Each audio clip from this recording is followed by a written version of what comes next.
নমস্কার বন্ধুরা, আপনারা জানেন কি ফেসবুকে হিংসাও আছে আর অ্যাটিটিউডও আছে।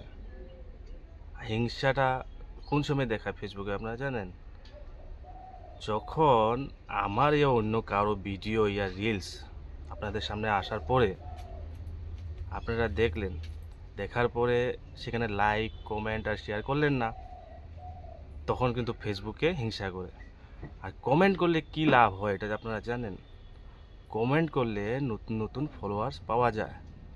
কেমনে জানেন? যে মানে হলো কি, আমার একটা রিল আমি পোস্ট করছি ভিডিও, সেখানে আপনারা একটা কমেন্ট করলেন যে আমার যত ফলোয়ার্স আছে তারা দেখবো কমেন্টটা, আর আপনার নামের উপরে ব্লু কালারের ফলো লেখা থাকে।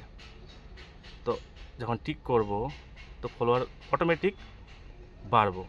বহুত এরকম মানুষ আছে যারা মিলিয়ন্সের উপরে ফলোয়ার্স আছে, তো ফলোটা করতে পারবো। আপনারা খালি রিল ভিডিও ছাড়লে কি আপনার ফলোয়ার পারবো না?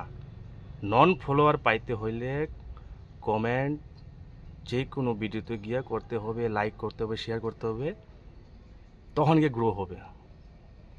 তো আমি এই কারণে বলি যে লাইক কমেন্ট শেয়ার করবে, সেটা তো কাজ করতেই হবে। ফেসবুকে পেজ নিয়ে যখন কাজ করতে আসবে এসব করতেই হবে। আর যদি টাইম পাস লিগে ফেসবুক খুলছো তো ঠিক আছে, খালি ফেসবুক খালি টাইম পাসই করো, দেখো।